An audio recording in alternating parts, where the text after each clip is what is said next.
Today on the Best of Oklahoma Gardening, we are in the vegetable garden. Former host Ray Campbell has tips for growing peanuts. Botanic Garden intern Katie Layman has columnar apple trees. Extension horticulture educator Kendra Woodburn talks about rebuilding soil with cover crops. And Ray Campbell creates a vegetable and herb garden in a container.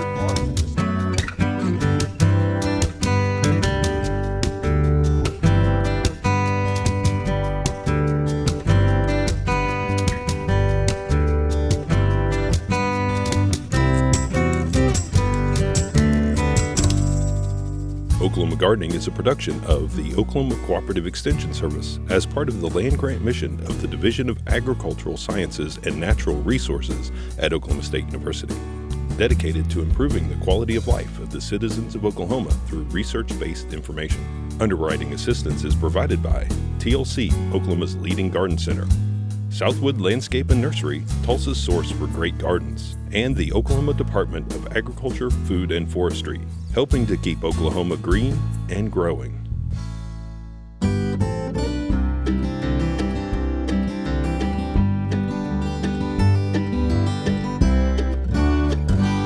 You know, each year I like to plant something a little bit different, a little bit unusual in the garden, something I may not have tried before, or if I have tried it before, it's been a while since I've done that. And I do that just sort of for the fun of it, but also to try to interest children in the garden. And there are a lot of fun things that we can put in the garden that are interesting to grow, that children really get involved in. And so one of the things I'm planting today in my home garden, just for just a few rows, is something that hopefully will get my grandchildren later on a little bit interested in watching these grow and produce, and that is the peanut. Oftentimes we don't think about growing peanuts in the home garden, but actually they're a very good plant to grow. You know, peanuts are well adapted to Oklahoma. We grow a lot of them in the southwest part of the state, down in the Caddo County area around Hinton and Fort Cobb and in that area. So peanuts are well adapted to Oklahoma. Peanuts are a very nutritious plant that is very, very versatile in the way it can be used. I'm sure you're familiar with what we call the roasting peanut, which is the larger peanut that you see at many of the sports events. This is typically a peanut called a Valencia. And Valencia sometimes also are called jumbo peanuts, and they are also well adapted to Oklahoma and one of the ones that we grow here. The Valencia has a rather large nut inside, as you can see, and as I said, this is the one that you typically see roasted and in ballparks and sporting events and those types of venues. Then the other type of peanut that I'll be planting today in the garden is a smaller peanut called the Spanish peanut.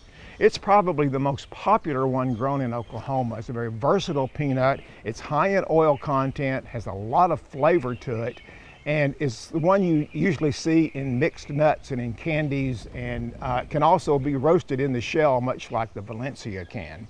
So today we're going to be planting a few of each types of these peanuts. Now what I've done is already fixed up my bed. Peanuts like a really loose soil. As the sandier the soil, the better. And because my soil is not real sandy, at least I have a lot of organic matter in it. Also keep in mind that peanuts are pretty heavy feeders, particularly of phosphorus and calcium. So we probably need to fortify that soil a little bit with some nutrients. And so today I'm going to be using actually two choices.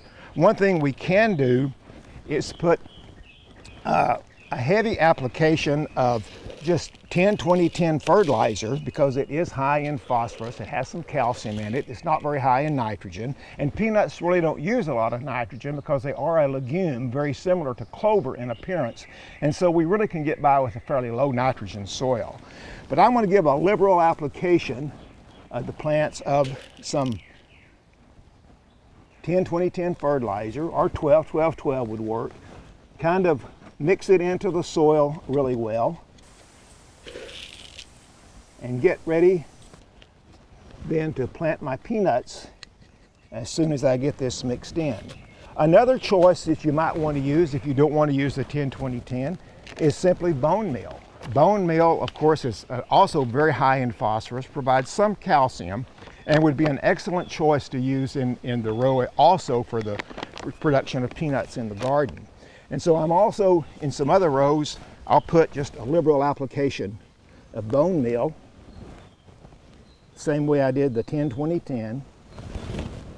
Mix it in very well, just to get it incorporated somewhat into the soil. Peanuts really are a crop that requires quite a bit of space. And while I don't have a lot of space in this little raised bed, I'm going to plant them a little bit closer than you normally would, certainly in a commercial production.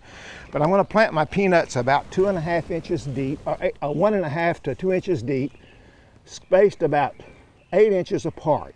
Then I'll come back when I get my others planted and cover these to a depth of about 1.5 inches. When these peanuts come up, I'll probably will go ahead and thin those to only 1 peanut per hill. Peanuts were originally a plant found and discovered in the old world South America countries. They came to Africa probably by the Portuguese traders, and then were brought to America to the south by the African slaves as they came in early in the history of our country. So they have a very rich heritage in our country, and are a very, very important, economically important crop of the South. I'm going to cover these peanuts about 1.5 inches to 2 inches deep. I want to firmly tamp the soil on the top just to hold in what little bit of moisture is in the bottom of that row, and also to keep the peanut from drying out from the ambient air as well. Spanish peanut will take about 95 days. The Valencia peanut will take about 125 days to mature. As they begin to grow, they will shoot up, they will put up a clump of foliage, like I said, much like a clover plant. Will send out little pegs from the base of the plant. These pegs go down into the soil, and that's what produces the peanut. So it's important to keep soil mounded around the base of the peanut as they grow, to give some soil for those pegs to go down into.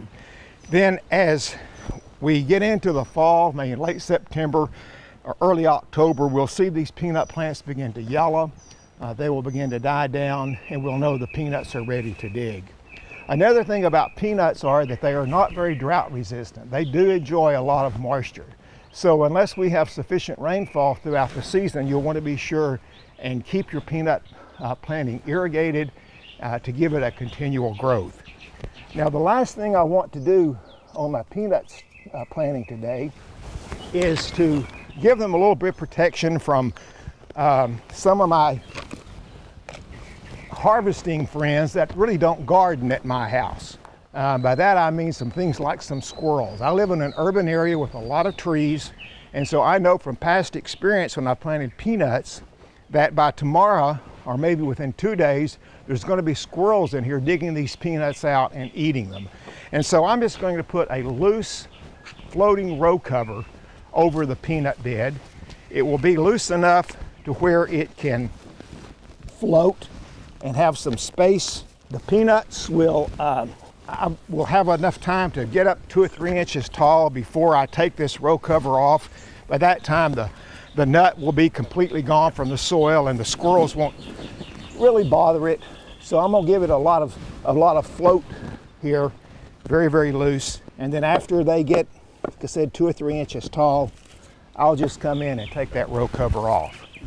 So I hope that you try some fun things in the garden to try to get children interested, and quite frankly, I'm very interested in this as well. I just enjoy watching them grow. And also, speaking of children in the garden and children's activities for the garden, I want to invite you to check out our website at the Botanic Garden at OSU, and come out and bring your children or your grandchildren out to enjoy some of the many, many children's activities in the garden. Bring your kids out, let them enjoy the garden, let them explore, let them have fun, let them see the excitement of watching things grow and enjoying it as they grow. It's a very good way to teach science to young people. It's a very good way just to keep your kids interested and involved and have a lot of good outdoor activity, as well as enjoying the freshness of the air and the season. So I hope you enjoy your garden this season, and try a few peanuts in the garden.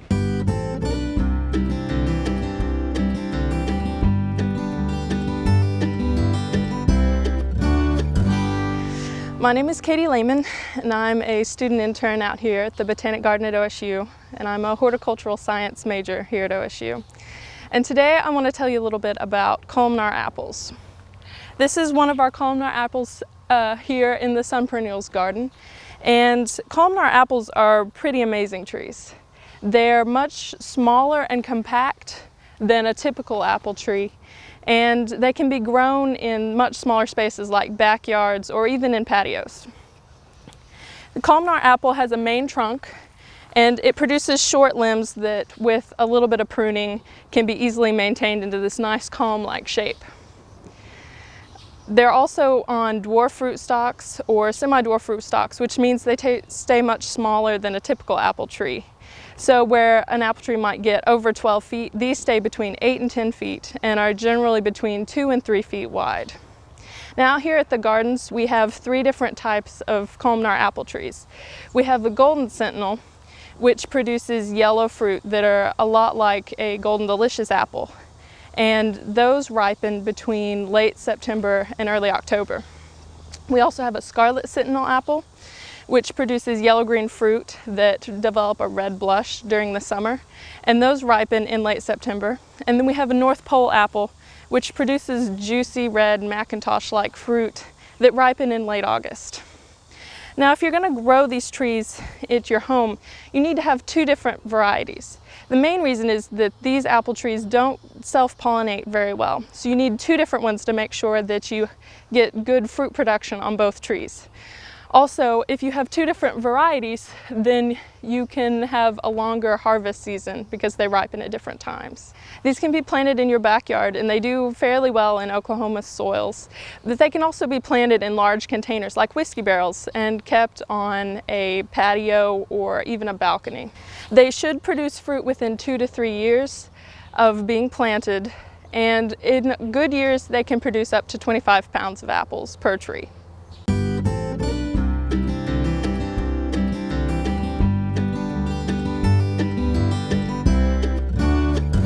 You know, container gardening continues to be an increasingly popular way for homeowners and those with limited space to have a few plants in their landscape. I know if you go out to our Botanic Garden at OSU and kind of look around out there, you'll see some fantastic ideas for container gardening. Most of those, if not all of those, are ornamental plants that are in those. But as you walk into our garden, in the front entrance on the north, you're greeted by 2 really large planters with cacti and succulent in them. You go on into the garden, you'll see more planters with cacti and succulent, more in traditional planters. But as you walk on into the garden, you sort of also see more containers with plants in them that are maybe in some more non-traditional types of containers as well. A little bistro table sits in the garden with a container plant on top of it. We go on further, we have some tall metal stands with containers, plantings in those as well. You walk up by our little shed at our office by the deck and the patio area, and on the wall there by the fence, you'll see some really fantastic hanging baskets with a variety of ferns and many other kinds of container plants. But today I want to encourage you that if you're thinking about maybe doing a container garden and you're limited on space, particularly for a vegetable garden, try something a little bit non-traditional, and let's do a vegetable garden in containers, or maybe like a fairly enlarged kitchen garden, so to speak. And that's what I'm going to do today. Now, when we look at container plants and we use ornamentals, I think the rule of thumb usually is that you have a thriller, which is a big plant that catches your eye, a filler, something to fill in, and a spiller, something that goes over to the side. We're not really going to focus on that necessarily in our vegetable container garden, but we'll have some of the same concepts and some of the same rules in that as well.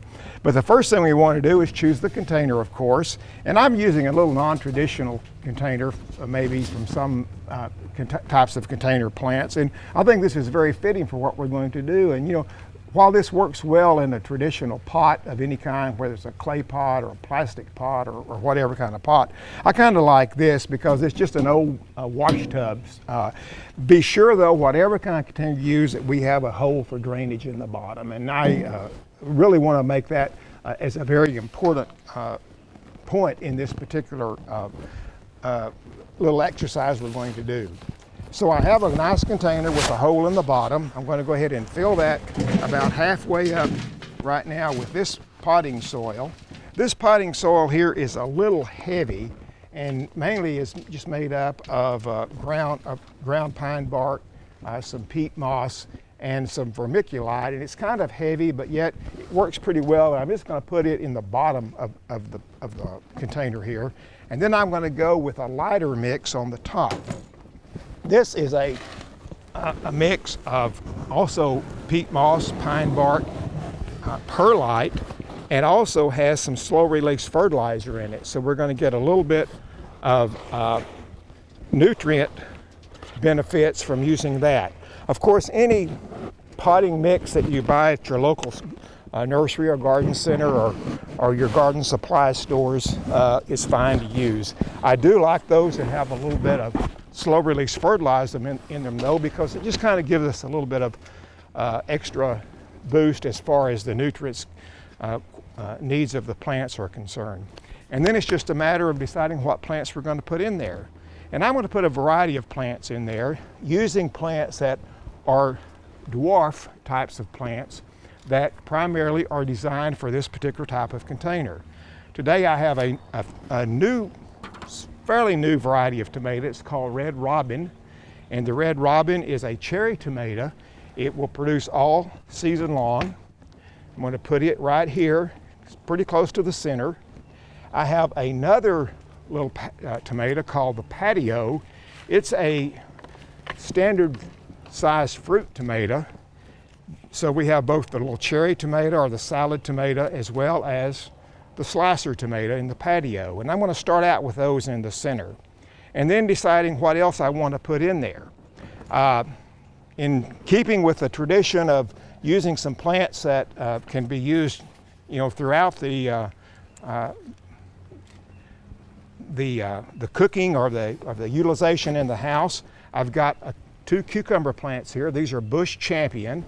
I've started those from seed, and I'm going to plant one of those on either corner like this. Put my label there so I'll know what it is. Put another one on this corner.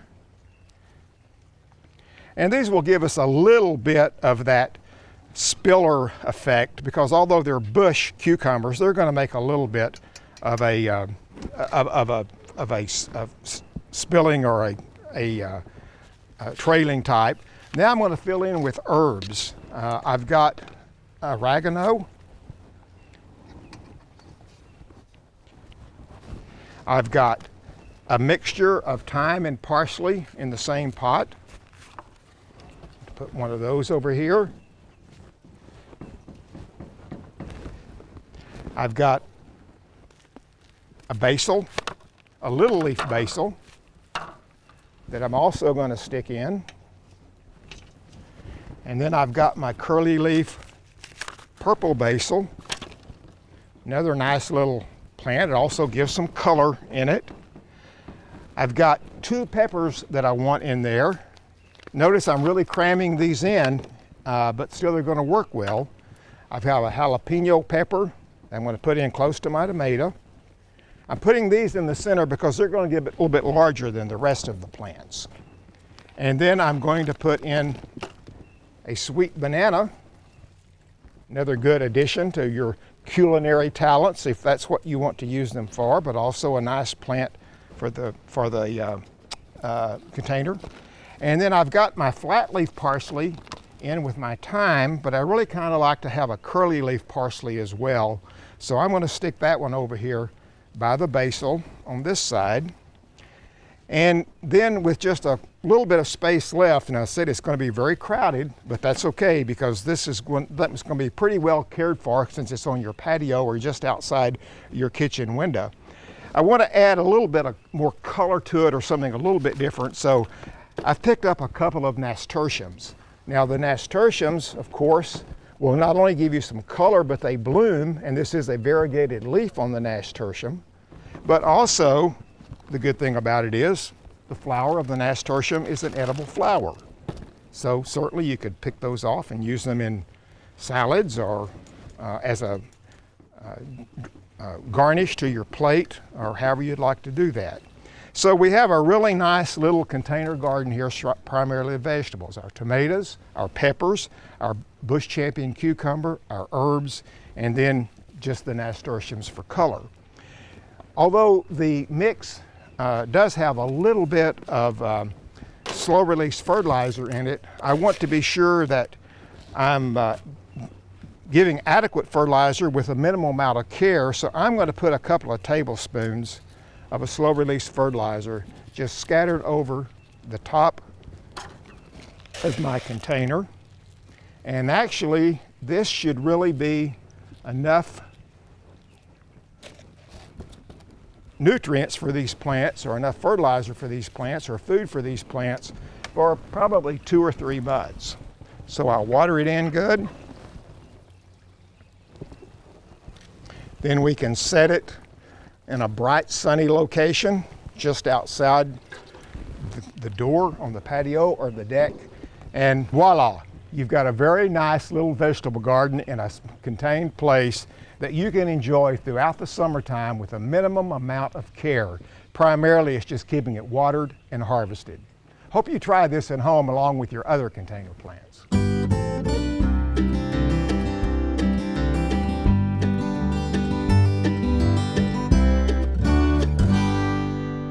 Here at the Bixby Vegetable Research Station, there's been years and years of plants planted out here, from soybean to grapes to all different kind of vegetables. And through the years, sometimes we haven't always put in cover crops, because you want to do that every so often to rebuild the soil. And the soil here in Bixby is wonderful, but it needs a little boost now and then to replenish some of what we've taken out of it. And what I have planted here is buckwheat. We used a grain drill to put it in. And this whole field is eventually going to be turned over into other crops. So right now we put in buckwheat. We want it to grow, and so that it flowers, because it's a very good flower for pollinators. We do have some beehives here on the station, and there's a number of local beekeepers, and we'd like to see this as an example of how to treat your soil. So what we'll do is we'll let this flower, and then we'll turn it under, or we'll just mow it and leave the stubble there, and then interseed with like an arrowleaf clover or a different type of clover, and just build up the soil. So then when we're ready to plant with these new crops we have ideas we're going to put in, then it'll be ready to go. Right now, when I did the soil test, everything was a little bit low, the nitrogen, phosphorus, potassium, and the organic matter was a little bit low. All this will help add more back. Especially when we put the clover in, we'll be adding more nitrogen, and we just want to make this even a better research station than it's always been. It's always been wonderful to have this, and it's so nice that we have it here for forever, because the man that donated this, he gave it to us to use, so we never would sell it, but always have it for research for vegetable and fruit and other crops.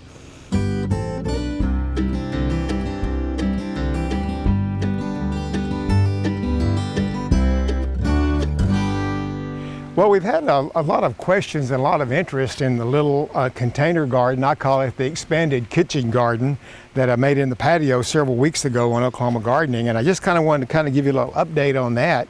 It's really doing well. It seems like it might be a little bit crowded, but it seems to be happy. The herbs have done very well. We've used a lot of herbs out of this, a lot of the parsley and the basil and the bronze fennel we've used already, and you can see how the jalapenos have set on, doing very well.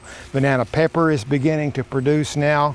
We've got the tomato down here, my little patio tomato that has got quite a bit of fruit set on it. Our cucumbers are blooming well. We don't have any cucumbers yet, but I suspect that this cucumber before too long will be setting a lot of fruit on it. And remember, this was the little bush boy cucumber, I believe, was the one that we used in this. And so, no, the bush champion, as my label says. So that's why I label things, so I can remember. But the nasturtiums are flowering well. They make, of course, nice garnishes for your plate. Some people even use these as an edible flower in salads, and on the decoration on the plate, of course, can be edible. So I'm really proud of the little kitchen garden that we've got growing here. It's created not only a lot of interest on the segments that we've watched and the response we've got back and the feedback we've got from Oklahoma Gardening, but also from neighbors and friends and family as well. So if you've not planted your kitchen garden yet or your small vegetable patio garden, it's not too late.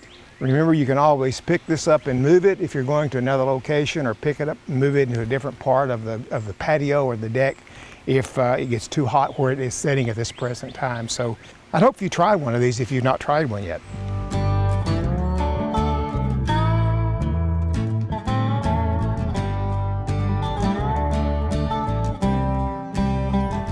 Next week on the Best of Oklahoma Gardening, we have garden chores for the fast approaching spring. We have tips for getting your water garden clean and ready.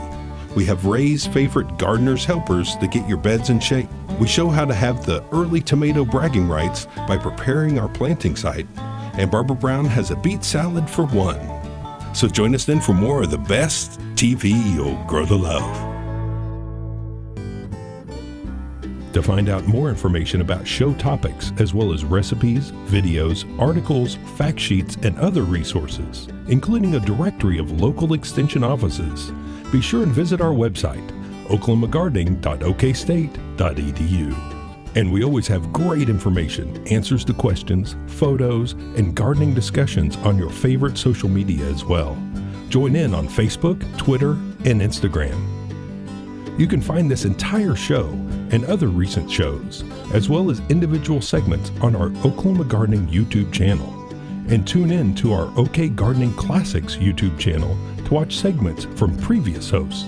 Oklahoma Gardening is produced by the Oklahoma Cooperative Extension Service as part of the Division of Agricultural Sciences and Natural Resources at Oklahoma State University.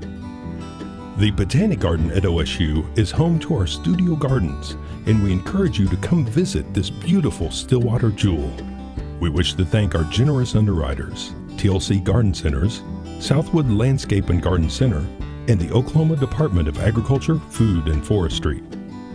Additional support is provided by Pond Pro Shops, Greenleaf Nursery and the Garden Debut Plants, and the Oklahoma Horticultural Society.